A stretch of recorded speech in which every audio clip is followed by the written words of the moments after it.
Education.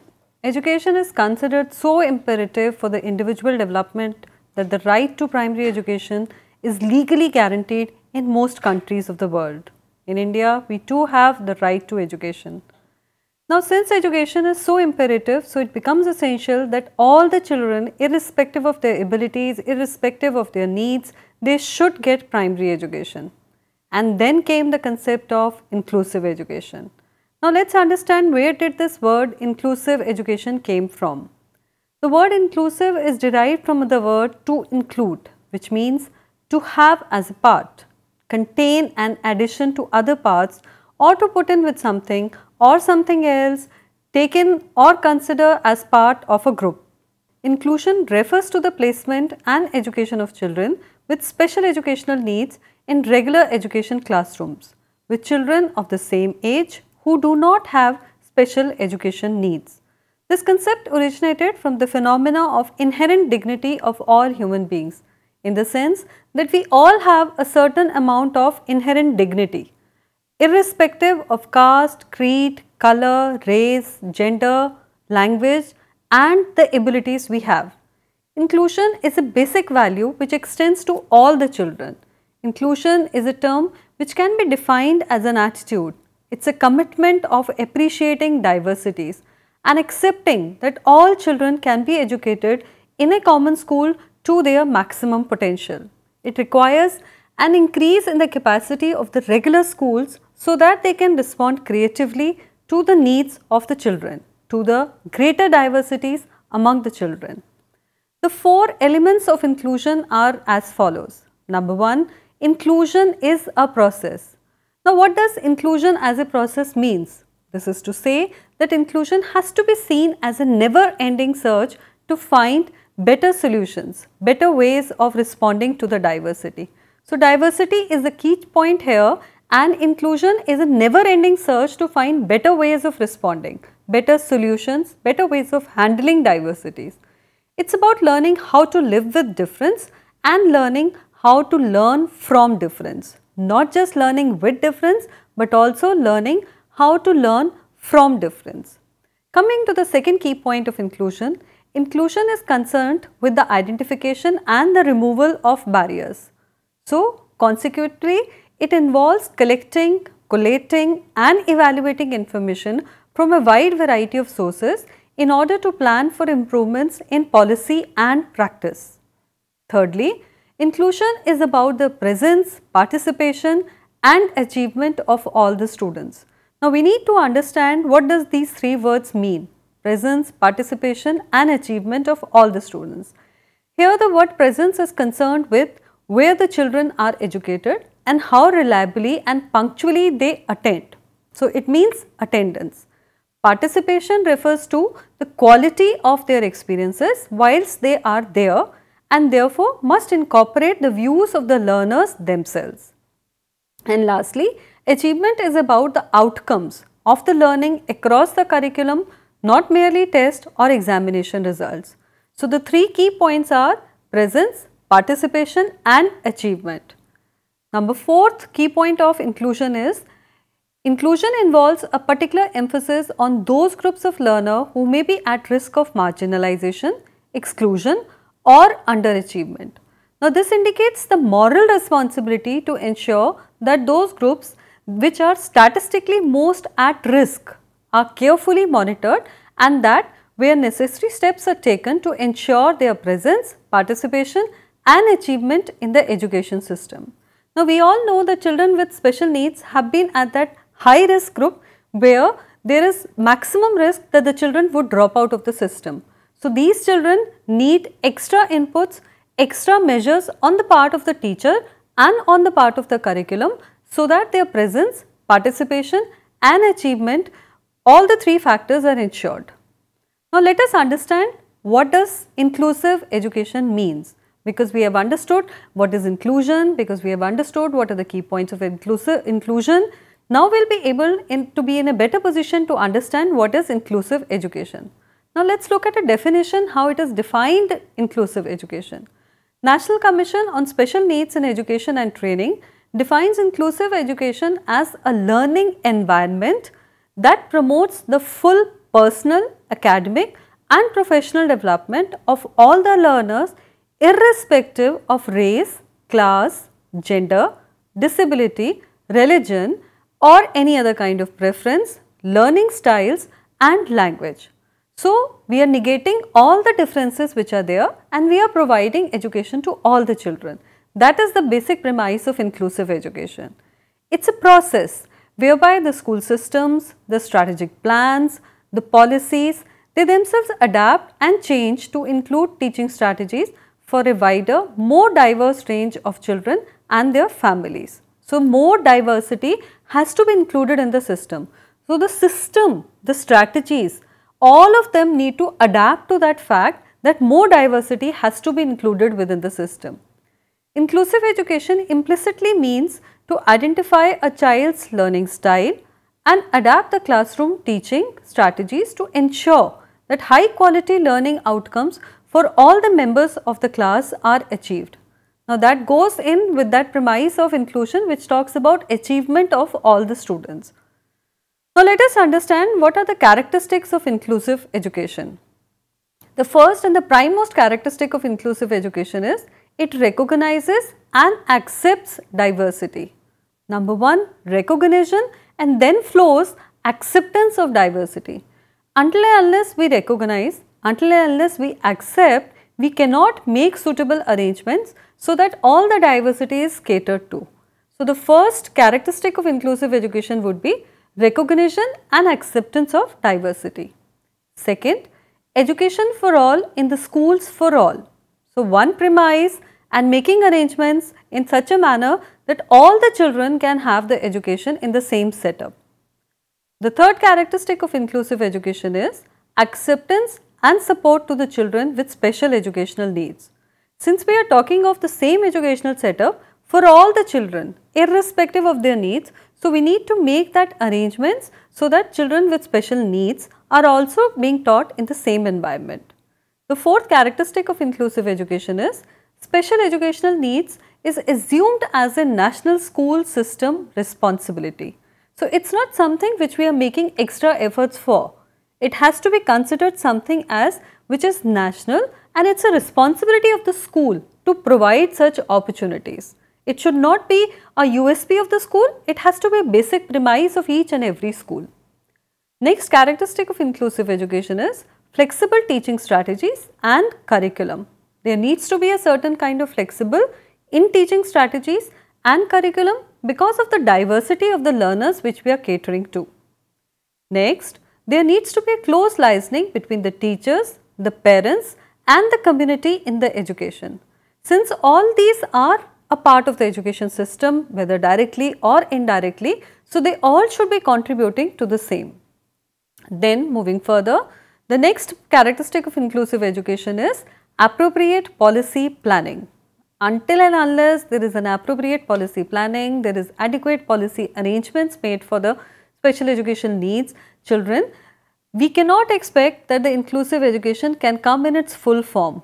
So, adequate policy planning needs to be taken at all the levels, whether it is at the government level, whether it is at the district level or whether it is at the school level. So, if there is going to be all these characteristics, then we accept that it is an inclusive education system. Now, we have understood what is inclusive education, but amongst this discussion, we also need to understand what inclusive education is not. There are certain situations which are at times taken that it is like inclusive education, however, they are not. So, let us just understand what are those situations.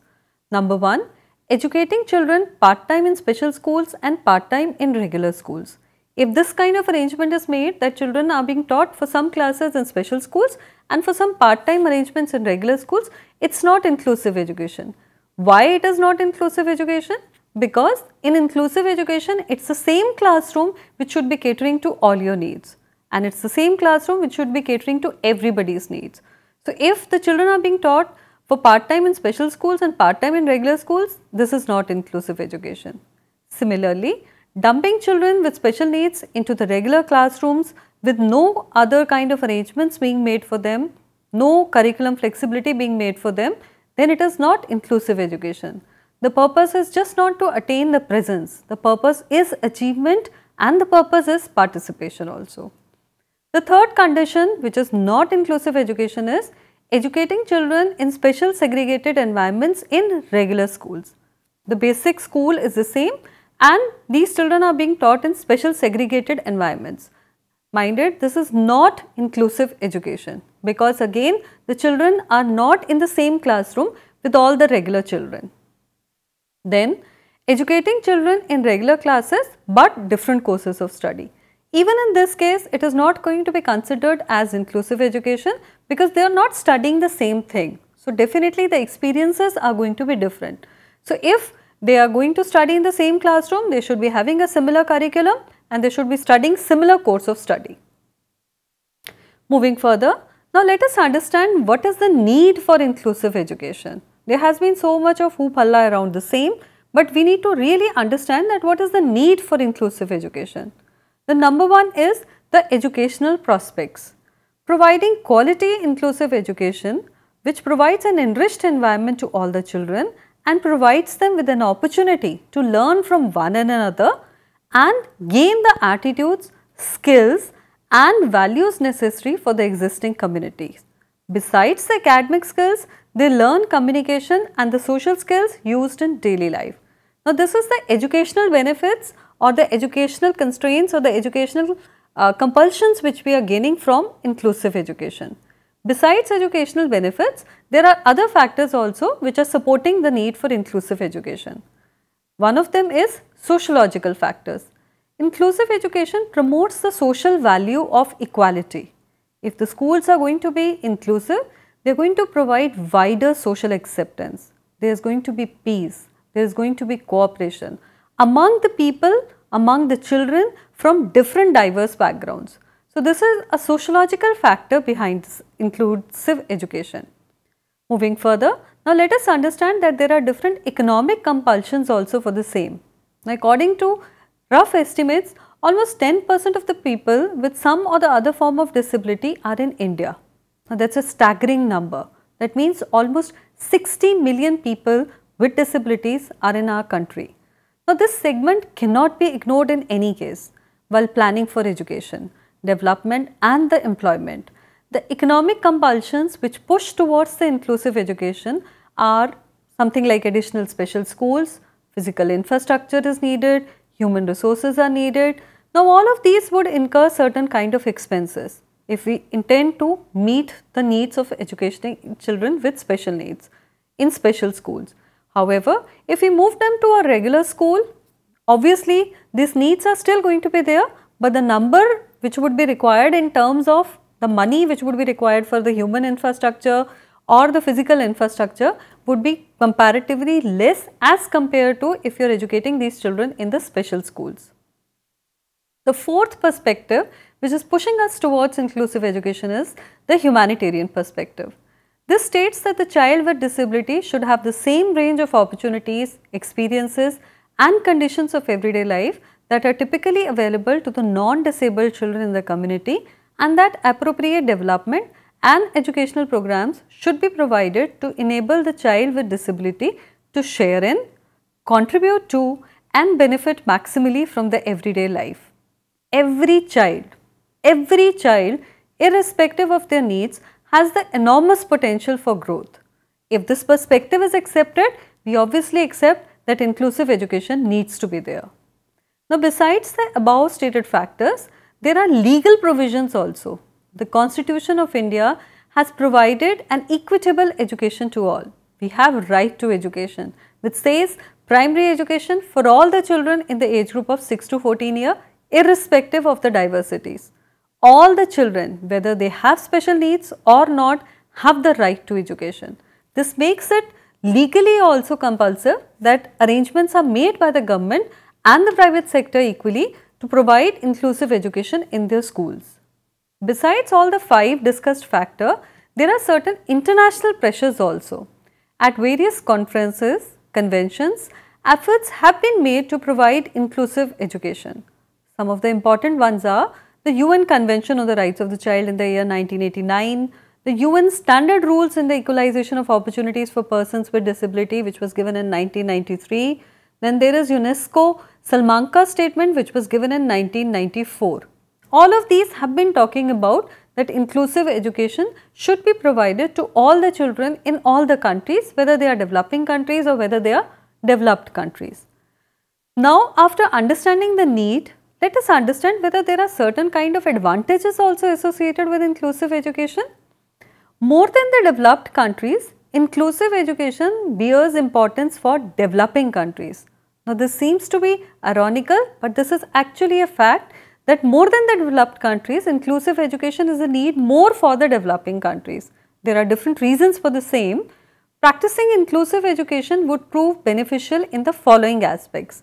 Number one, the efficient use of resources. Now, education as a system, education as an aspect is a resource intensive venture.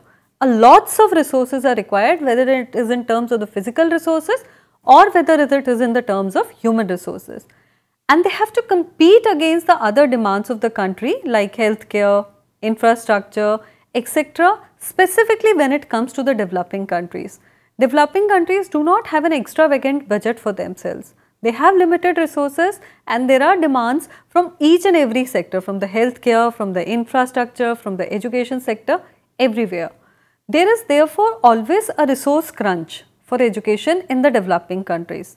Now, setting up schools for different groups of students would not be possible for these countries, or would be possible, if possible, in a very limited number of countries. Instead, using the limited resources for the benefits of all the types of students would be a viable opportunity as it makes use of the resources efficiently. So, in this way, it is an advantage for the developing countries.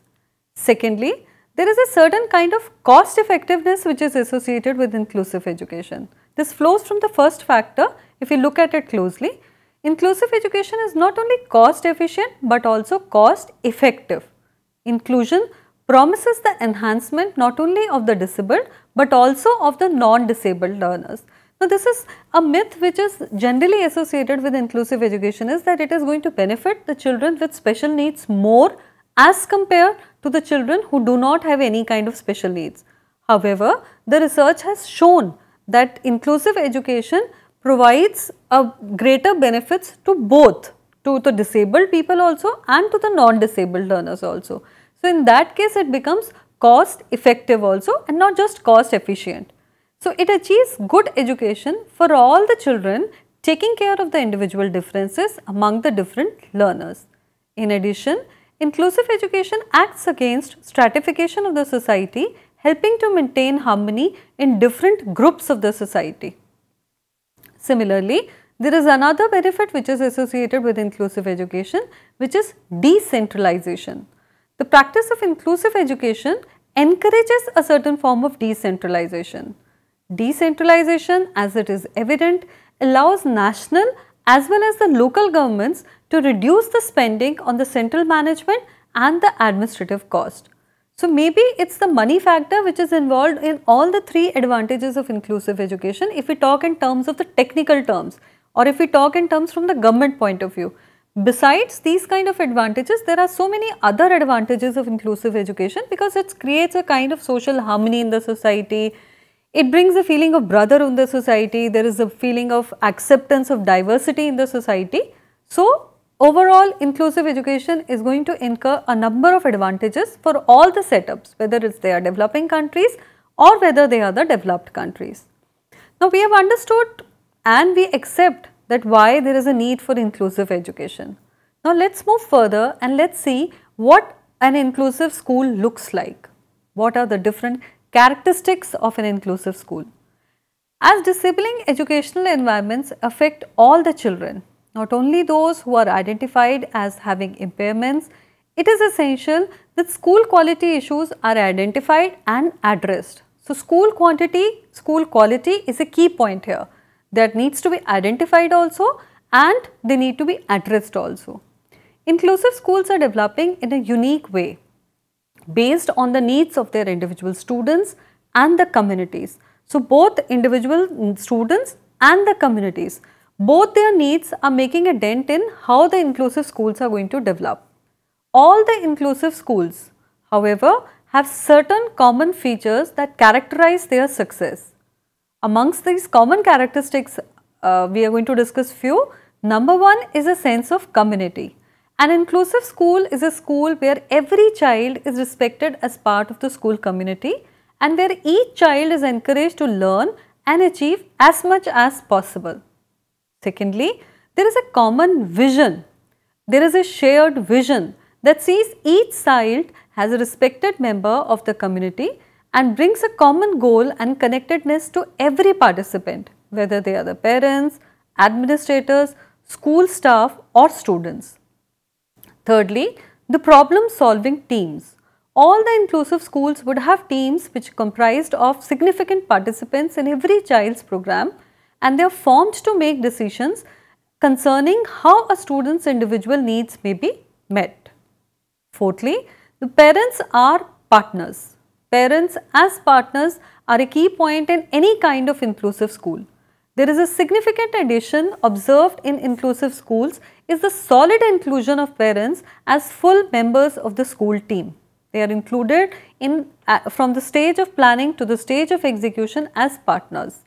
Similarly, besides parents, teachers are also considered to be as partners. Now, these are the teachers who are not just the regular teachers, but they may be the special education teachers also.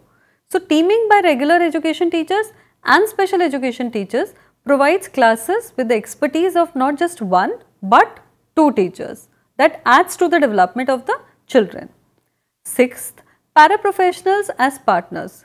Depending on the need of the child, there may be situations where paraprofessionals are also needed for imparting education to the children. So, paraprofessions also play an equally significant role by providing continuity and support for the students, staff, families, etc. Insightful perspective and planning and consistent service delivery are two of the vital parts which the paraprofessionals play on the problem solving team of the schools. Then seventh, students are considered as problem solvers. So, successful inclusive schools involve students as partners in the school community. Common among inclusive school is the use of students as peer mediators, peer tutoring, cross-age tutoring, cooperative learning, problem solvers, buddy systems. So, all these systems help in the same. Then number 8 is the community members as partners. Community involvement has been increased throughout the use of volunteers to the mentor students. They provide tutoring, they provide support and support staff in varied and unique ways, which enhances the diversity of the student body. Coming to the next characteristic of an inclusive school, they use a common language. A sense of community is created by establishing a common language without the use of intellectual and confusing terms so that all the participants can equally understand. Then another characteristic which may be the last in the sequence, but it is an important characteristic, is the time for planning. Inclusive practices require additional planning and additional scheduling of time would be needed for the same. So, we need to understand that there is need for proper planning also. Besides, there are few other characteristics of an inclusive school, like they bring services to the student which may be similar depending on the needs of the child. There is flexible scheduling in terms of time also, in terms of curriculum also. Then there may be co-teaching where teachers are required to be partners and they work together for the children. Moving further, now let us see how does an inclusive classroom looks like. What are the keys to a successful classroom, successful inclusive classroom? The teacher needs to be sensitive enough to these keys because only then the teacher will be able to ensure a truly inclusive classroom. Even if the policy planning has been done, even if the school has made inclusive education compulsory, till the teacher acknowledges the importance of the same and till the teacher makes an effort to create an inclusive classroom in their own classrooms, it would be a failure. So, the teachers need to be sensitive enough and the teachers need to be cautious enough that they are making their own efforts to create an inclusive classroom. The number one key point would be the students need to be active and not passive learners. The teachers need to understand that for creating a truly inclusive classroom, the students have to be active learners. They just cannot be sitting back on the chair and act in the form of passive learners. They have to be active learners. Secondly, the children should be encouraged to make choices as often as possible.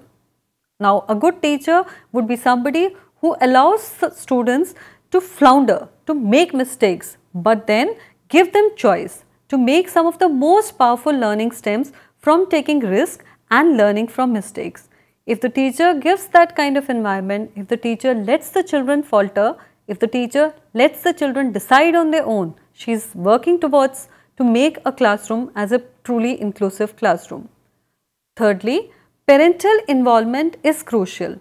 As we have understood, as we have already discussed, that when it comes to an inclusive school, the partnership with the parents becomes very important, because it's the parents who understand the needs of the child sometimes in a better manner as compared to the teacher.